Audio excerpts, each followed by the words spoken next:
Hello my dear students of class 11. Today we will continue the chapter Animal Kingdom with the topic Phylum Arthropoda.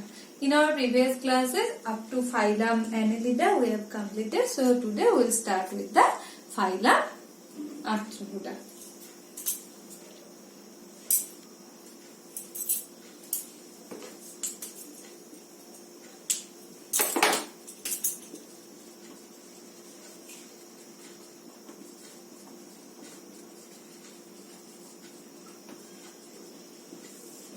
So before starting that, we have to know that phylum Arthropoda, that arthros means jointed and poda legs. Okay, and it is the most largest phylum of the kingdom Animalia.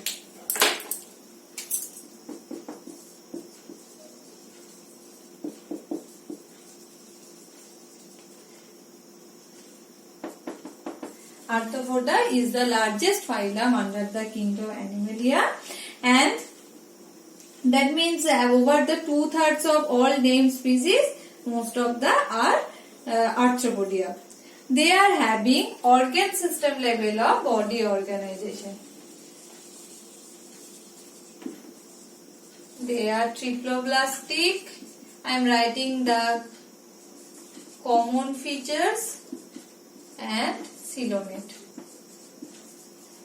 You know the terms of this, all the terms, because I have explained. If you have not seen the first two classes, just follow that part. After that you will be able to understand all these terms. Okay.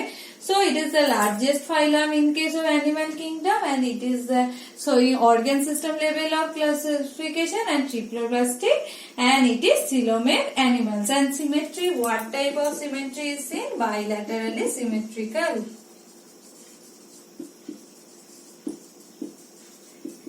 They are bilaterally symmetrical. And what happens in that case? Their body is divided into some parts. That is, body is divided into head, thorax, and abdomen.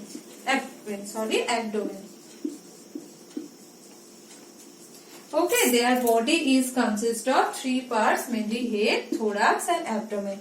And their body is covered with a hard structure which is called chitin. So their exoskeleton is chitinous. Okay, so it is a main property of phylum Arthropoda, that is they are having chitinous exoskeleton. So next property is exoskeleton is chitinous. Their exoskeleton is chitinous. And another main property is they are having jointed appendages. As I have mentioned that arthros means jointed and poda means appendages. Okay.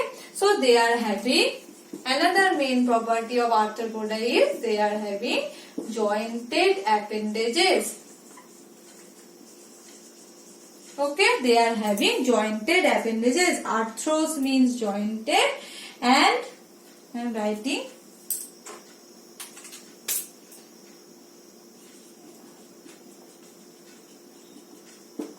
arthros means jointed,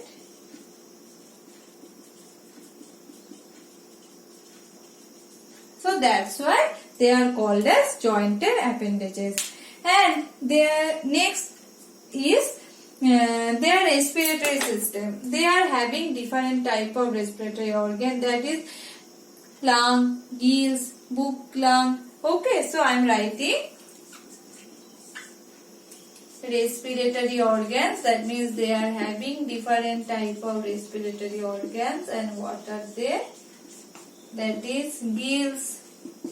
It may be gills, book gills, another structure, book lung, or tracheal system, a system which is made up of trachea. So in our next chapter, there are the morphology and anatomy of arthropoda is there. In that time I will explain what is tracheal system. Okay, tracheal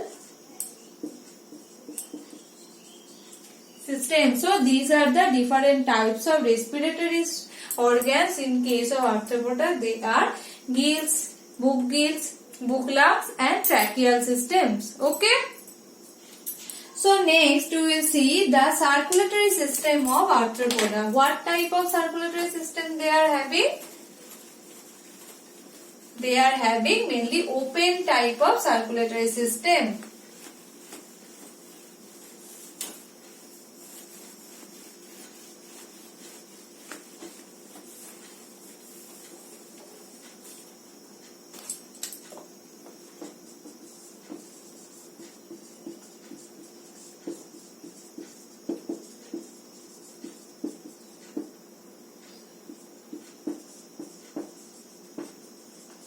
So their circulatory system is mainly open type of circulatory system, and they are having some sensory organs like antenna, compound eye, symphylar.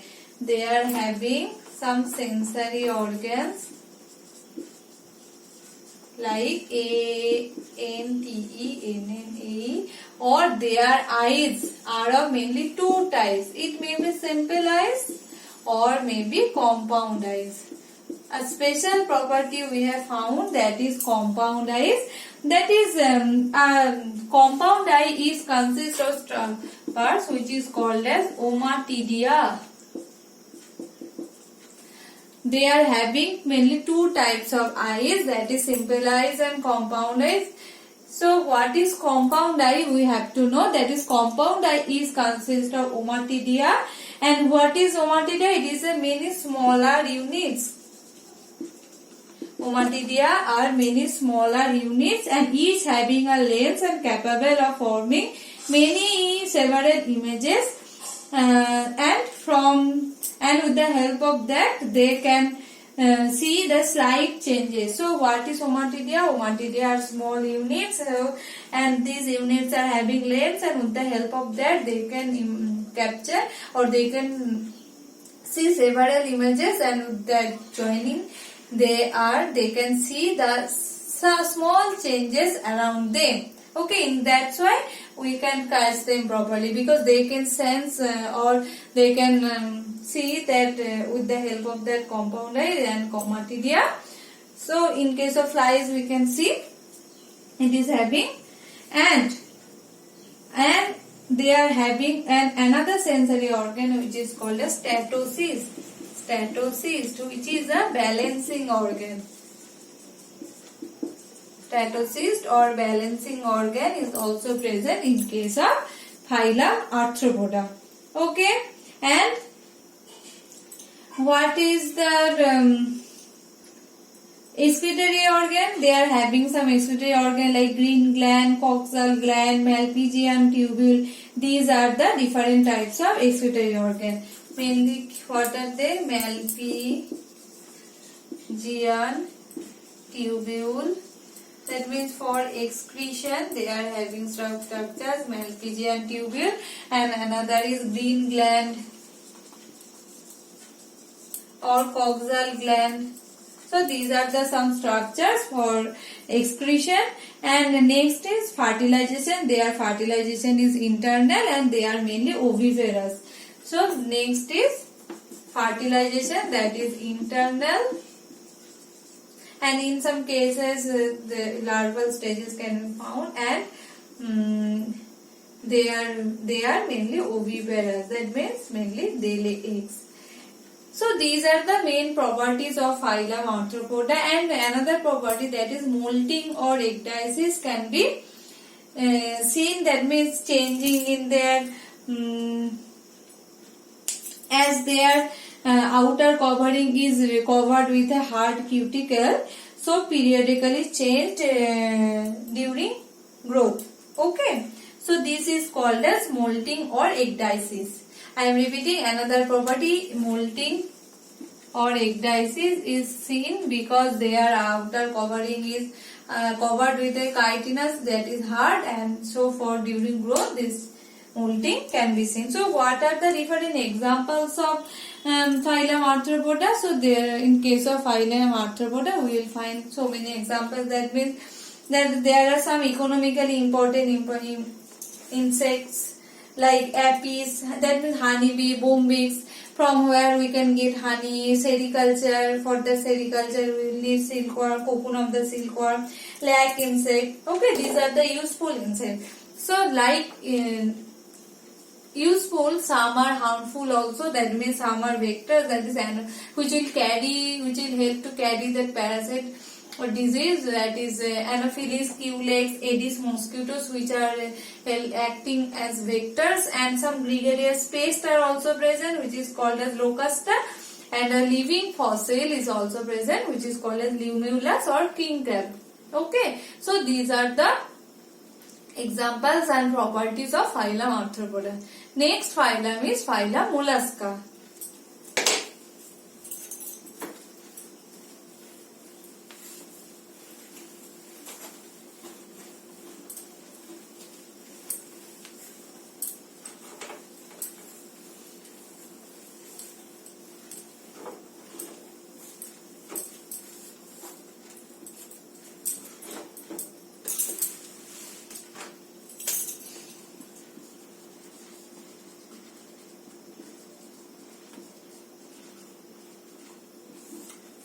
So next phylum is phylum Mollusca, and it is the second largest phylum in animal kingdom. It is the second largest phylum in case of animal kingdom. And what is the habitat? It is the mainly terrestrial, aquatic, marine or freshwater. It may be terrestrial or aquatic. In case of aquatic, it may be marine or freshwater. Okay, so near about it can be found in both the habitat, that are terrestrial and aquatic. They are having organ system level of organization. As the development has been done, and they are bilaterally symmetrical. Bilaterally symmetrical, and they are coelomate, triploblastic. These are the common properties of phylum Mollusca. I am repeating. They are showing organ system level of organization, bilaterally symmetrical, triploblastic and coelomate animals. Okay. And now we will see that their body is covered with a calcareous cell. Their body is covered with a hard structure. As we have seen that snail, that their body is covered with a hard structure, that is a cell, and it is made up of calcium. That's why we are calling it calcareous cell. Body is covered with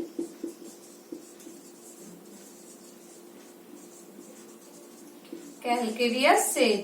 And what are the different parts of the body? Their body is differentiated into head, muscular foot and visceral hump. So, head, muscular foot and visceral hump. So, these are the main divisions of their body. So, first one is head, and with the help of their muscular foot they can attach with the substratum and move, and another one is a hump is present, which is called as visceral hump. Okay, and around over the visceral hump a spongy layer of skin forms a structure which is called as mantle.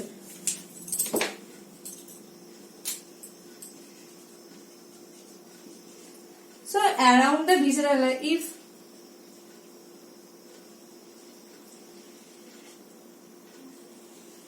we think it is a mouth of the mollusca, tentacles, muscular foot, and if it is a visceral hump, then after that visceral hump a soft spongy layer is present which is called as mantle. Over the visceral hump a soft spongy layer of skin is present which covers the visceral hump, which is mantle, and it is very important in case of mollusca. And a cavity is present which is called as mantle cavity, and that means the space between the hump and the mantle, the space, another term, that is mantle cavity. What is mantle cavity?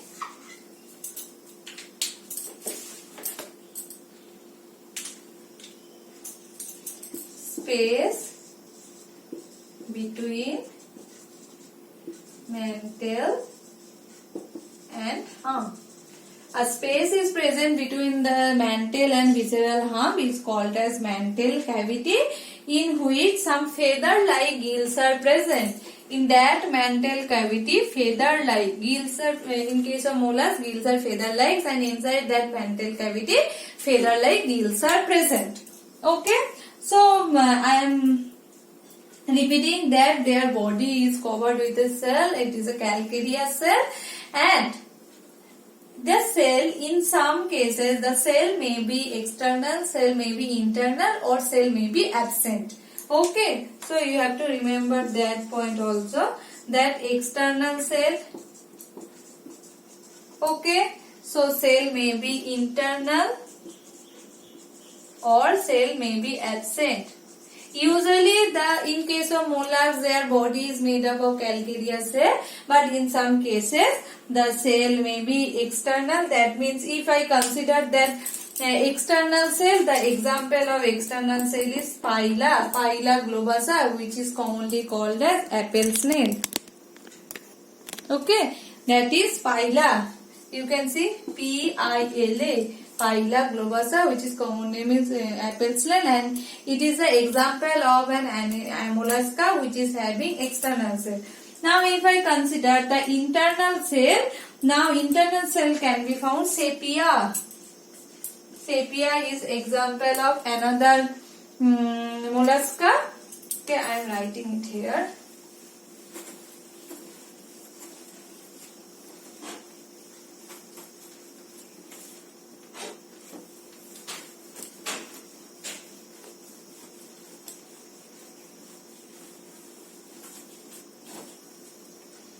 So cell may be external. So example is pila. Cell may be internal. Example is sepia. Okay, but in some cases cell may be absent, like octopus.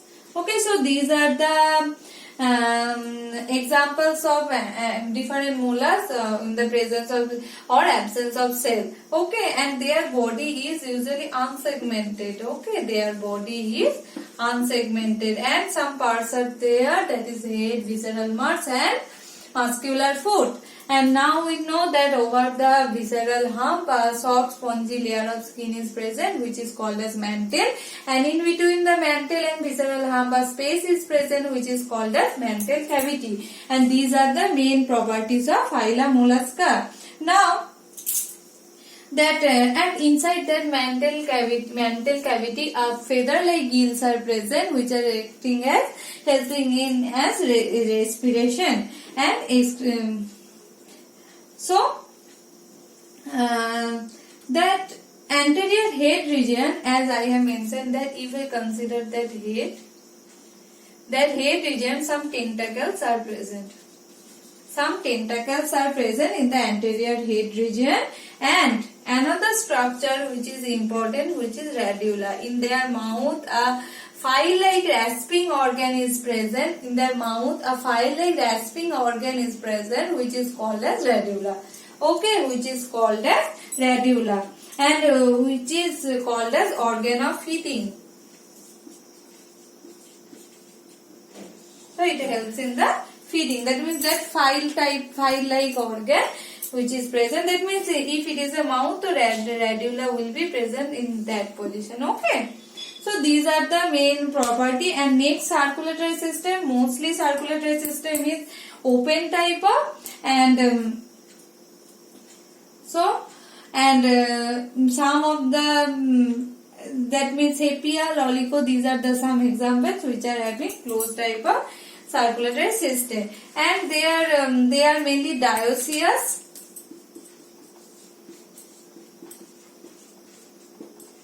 and oviparous with development is mainly indirect type of development. So these are the main properties of phylum Mollusca. And what are the examples of phylum Mollusca? I have told you, that is octopus, sepia, loligo, Pila globosa, its common name is apple snail, pink turtle, loligo, common name of loligo is squid. Okay, common name of octopus is devilfish. And you have to remember that all the scientific names and common names, chiton, tusk shell, these are all these examples are written in your book. You have to remember all the names, scientific names and common names. Okay.